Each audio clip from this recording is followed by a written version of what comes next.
Hey guys, this is Mark Goldberg from Mark Vlogs Watches with another exciting episode for you today. We're going to talk about what is happening with Rolex pricing for 2020, and it's a little shocking. At any rate, before we get into the meat and potatoes of this video, of course we have to do the customary wristwatch check. So let's get that out of the way right now. It might surprise you. Here it comes.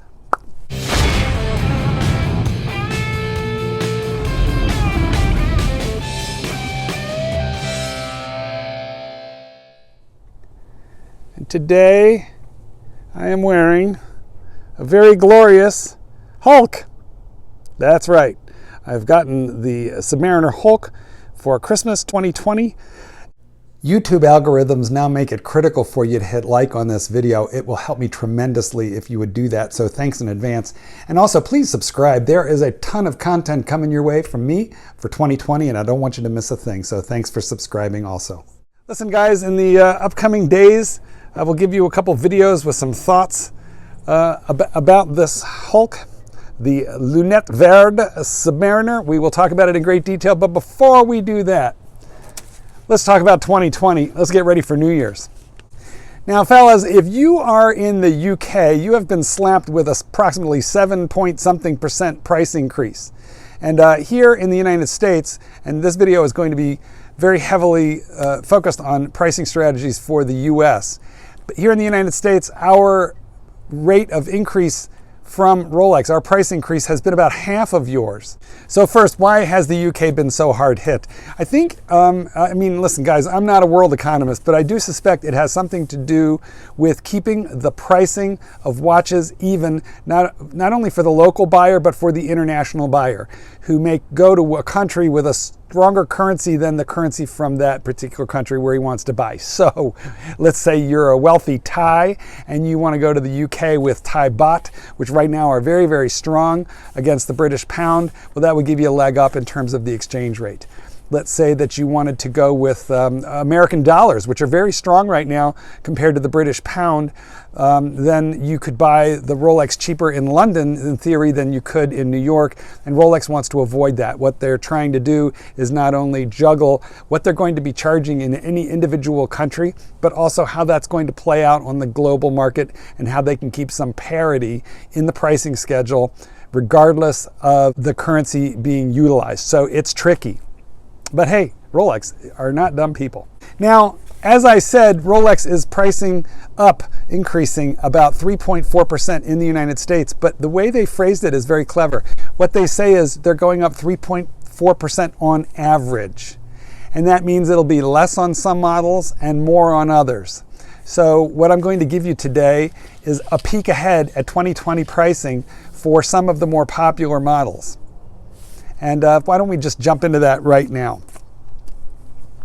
Now, if you wanted to purchase any of the watches that we're going to talk about right now, if you wanted to purchase any of these at the authorized dealer in 2019, it would have been difficult for you, I grant you that. So there is actually some impact on the secondary market of what's going to happen here. I wrote my pricing out on an envelope. So we'll talk about that, and then what we'll do is give you pricing for some individual models here in the States, and then we'll talk about what I think is going to happen in the secondary market as a consequence.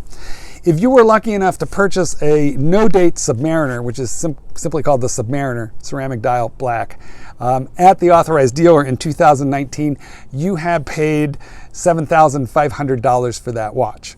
But in 2020, if you go to buy that exact same watch, you will pay $400 more for a grand total of $7,900 for that no-date watch. So that is the price increase right there.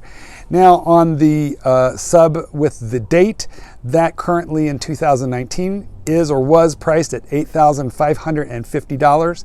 That is also going to jump up by $400 to $8,950 for the Sub date.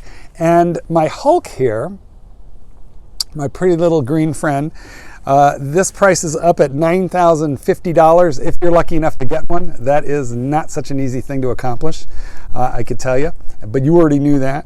But new, it was $9,050, and they are increasing it by a moderate $300 to $9,350. So that's what's happening across the board on the Submariners. Now, What about the GMT? Well, what I can tell you is on the BLNR, which is the Batgirl with the Jubilee bracelet, that watch in 2019, it was very hot. It was really hard to get at the authorized dealer, as were most Steal Sports Rolexes. But if you could get one at the MSRP, it priced up at $9,250. And in 2020, that is going to take a leap, and it is going up to $9,700. Now, the watch that I think is most interesting in its pricing strategy is the Steal Daytona. Okay, again, a watch that has been in short supply for, I don't know, the last 15 years. And if you were able to buy that watch at the authorized dealer anytime in 2019, you would have paid the relative bargain price of $12,400. $12,400. It's crazy that I'm saying $12,400 is a relative bargain, but it is, and that's because they're selling for, well, the white face dial one is $20,000 to $22,000, $23,000 even on the secondary market. So what Rolex have done there with that Steal Daytona is they've taken that $12.4 thousand and they've bumped it up to $13,150. Now, as I said, Rolex mentioned that they're going 3.4% on average across the line, but on this specific watch, the Steal Daytona, it calculates out to a 6% increase, which is just about, not quite, but almost double the average rate of increase across the whole line. I think they've increased prices on the Datejust, but like by a lot less. And what that does is it gives them the room to push the Daytona up by 6, but still say the whole range of Rolex watches only went up by 3.4. So a little bit tricky the way they're saying that. So what is that 6% price increase for the Steal Daytona? What's it mean for supplies in 2020? Well, in my view, it means that the supply of the Steal Daytona in 2020 is going to remain very tight. I think it will be extremely hard to get one unless you're an incredibly good customer at an authorized dealer, you have a buying relationship. So that brings us to the secondary market. Guys, the secondary market retrenched a little. Prices went down a little bit in like the last quarter of 2019.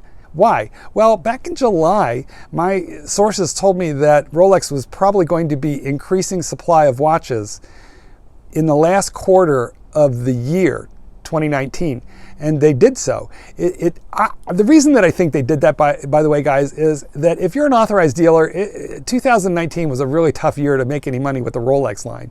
You have to put out big money. You have to advertise the line. You have to do a lot to be an authorized dealer for Rolex. It's costly. And mind you, it should be profitable, but you need supply of watches that are saleable in order to have that line be profitable and recover your significant investment. So I think what Rolex did was they opened the tap, a little bit in the last few months of the year, so Rolex authorized dealers could work their way through their waiting lists, make their money, and I think this is not a sure thing, but I believe that that additional supply coming into the market, although not large, certainly was noticeable compared to the way things used to be earlier in the year and for the year before it. That slight additional supply spooked the secondary market and caused it to retrench a little in pricing. And when that happened, then popular YouTubers started to make videos about how the Rolex bubble had burst, which I made a video recently about my view on that. The Rolex bubble has not burst, not gonna burst. And the reason for that, real quick, is every 10 years, Rolex spends $1 billion on advertising, creating demand, and but they keep the supply very short. So they've really been manipulating the market, and very successfully to boot. Well, I've been waffling on, so it's time for me to organize my thoughts and conclude. Here's what's going to happen. The market, the secondary market for Rolex right now is decent. Okay, the Hulk has been, it went as high as $15,000, $16,000. But right now, I think on the secondary market, if you look around, you could get one of these for $13,000. And if you want a Hulk really badly, then I suggest that you, and if you have the means, do it now, because when the supply of everything gets tightened back up, then these prices are just going to shoot back up. The Daytona, it is a remarkable and offensive markup on the Daytona. Okay, that white-faced Black ceramic Daytona marking up to $22,000 from $12,400. It's 2019 rate. It's crazy. It's offensive. But guys, if you want one and if you have the money, I wouldn't do it, but you should go ahead and get it now, because when that price bump happens for 2020, that secondary market price is going to jump up to 24. That is my best guess. Guys, it's a little hard to take some of these price increases, but hopefully supply opens up a little bit, and that would make me happy. It would make you happy, but I don't expect that to happen. But you heard it from the horse's mouth and the Gettysburg Address. I wrote this out on an envelope just the way Lincoln did. I think you can take it to the bank. Rolex prices are going up. Daytona's going up a little bit higher than most of the other models. Supplies are going to tighten back down. The secondary market is going to come roaring back to life. But Rolex will continue to keep an eye on their authorized dealers. I believe they're going to try and stop the flippers. You're going to see more and more measures taken to try and stop flippers. And that means that authorized dealers are going to be very cautious about who they sell watches to. Tell me in the comments what you think. Appreciate your spending all this time with me, and make sure to subscribe for more content and the unboxing and review videos that are coming on the Hulk. This is Goldberg. Merry Christmas. Peace out.